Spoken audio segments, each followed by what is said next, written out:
Hello guys, welcome back to the technique. तो guys आज की वीडियो में हम बात करने वाले हैं कि ई रूपी क्या है। अभी 2 अगस्त को हमारे मोदी जी ने ये चीज़ें लॉन्च की है। ई रूपी क्या है, ये कैसे काम करता है, किन चीज़ों में ये यूज़ हम कर सकते हैं, इन चीज़ों के बारे में आज हम बात करने वाले हैं। तो गाइस अगर आप मेरे चैनल पर नए हो तो चैनल को सब्सक्राइब करें, घंटी के आइकन को जरूर से ऑल पे कर दें ताकि आपको सारे वीडियोज़ के अपडेट टाइम टू टाइम मिलते रहे और कोई भी वीडियो से मिस ना हो। और गाइस ये वीडियो अगर आपको अच्छी लगती है तो वीडियो को एक लाइक करें, अपने दोस्तों में शेयर करें, और कोई भी प्रॉब्लम कोई भी बात होती है तो नीचे कमेंट बॉक्स है, आप मुझे वहां पे कमेंट कर सकते हैं। तो चलिए गाइस बिना देरी के वीडियो को शुरू करते हैं।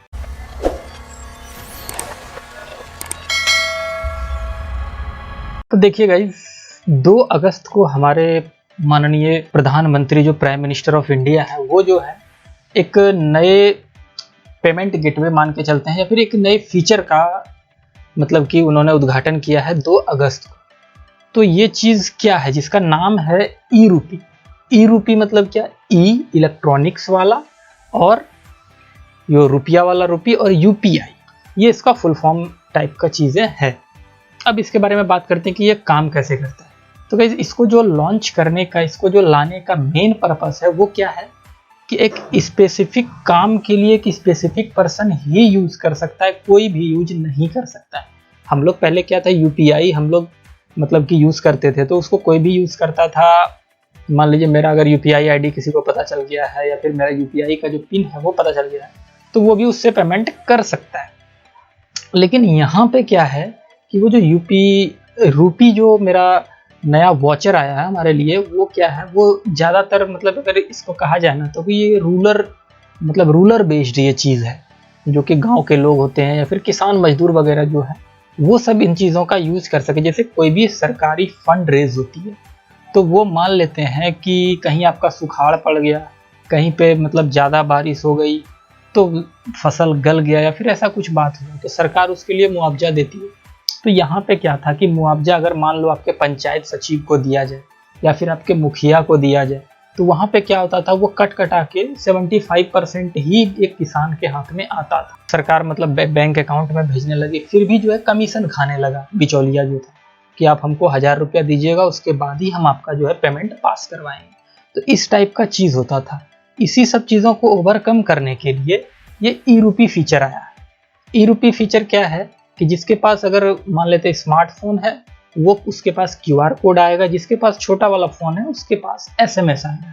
अब क्या कर सकते हैं आप, या तो मान लेते हैं कि आपके जैसे कि सुखाड़ के लिए आपको पैसा आया है, मतलब कि धान वान फिर से खरीदने के लिए या फिर मतलब कि खाद वाद खरीदने के लिए पैसा आया हुआ है, तो फसल से रिलेटेड पैसा आपके पास आया हुआ है। मान लेते हैं किसी किसान के पास फसल से रिलेटेड पैसा आया हुआ है तो वो क्या है, एक क्यूआर कोड भेजेगी सरकार उसको, और वो उस क्यूआर कोड को अगर फसल वाले दुकान में, यानी कि मतलब जहाँ से हम लोग मतलब खाद वाद उठाते हैं, खाद भंडार में अगर हम उस क्यूआर कोड को दिखाते हैं तो वहाँ से हमको वो रिडीम होके मतलब सामान मिल जाएगा, 1000 2000 जितने का भी हमारे पास कूपन आया हुआ है।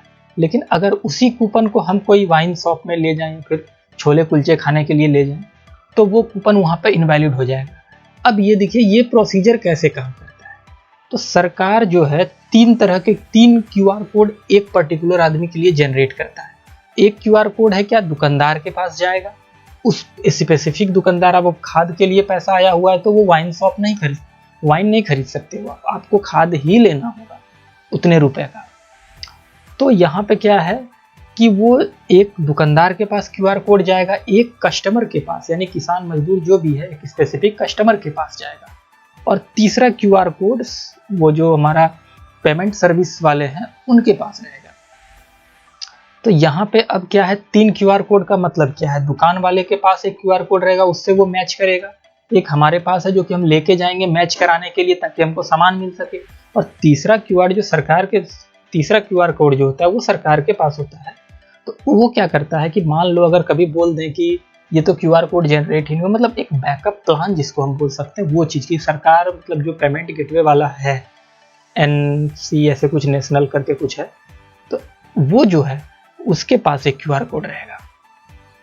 तो इससे क्या होगा कि किसी भी आदमी को कोई भी मतलब कि प्रॉब्लम नहीं होगा, और ये बहुत ही अच्छी चीज़ है। अभी कुछ बैंकों को दिया गया, जैसे एसबीआई वगैरह को दिया गया जो सरकारी बैंक है, उनको दिया गया है अभी कि आप कूपन बना सकते हैं इस चीज़ का, और इसकी अनलिमिटेड कूपन्स बन सकती है, कोई दिक्कत नहीं है।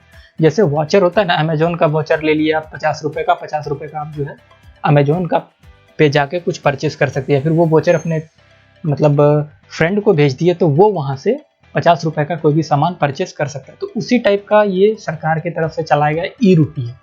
ये एक वॉचर है।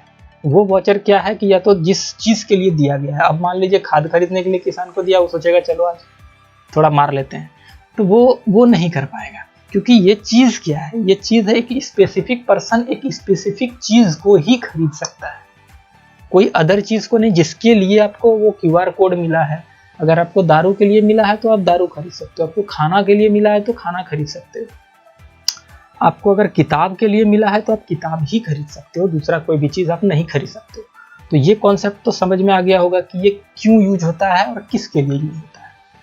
अब चीज़ें हैं कि ये मतलब बिचौलियों का काम जो यहाँ से था, ये चीज़ का काम जो है वो हट गया। अब यहाँ पे ये जो वॉचर है काफ़ी सही है, और कुछ दिनों में ये जो है ना, जैसे कि हम लोग पहले ATM यूज़ करते थे, तो ATM उतने लोगों को पहले पता नहीं था फर्स्ट टाइम में, आज से 5-10 साल पहले, तो धीरे धीरे वो फैमिलियर हो गया, हर कोई यूज़ करने जान गया। तो उसी तरह से ये रूपी जो वॉचर है वो धीरे धीरे हर कोई इसको यूज़ करने के लिए समझ जाएगा, जान जाएगा, और किसी को इस चीज़ से प्रॉब्लम नहीं हुई। ये काफ़ी अच्छी चीज़ है कि चलो अब मान लो किसी को किसी चीज़ के लिए पैसा आया, वो उसका कहीं गलत यूज़ कर रहा है, या फिर कोई और उसका कमीशन खा रहा है। तो ये सब चीज़ें जो है ना, ये बिचौलियों का काम हट रहा है धीरे धीरे।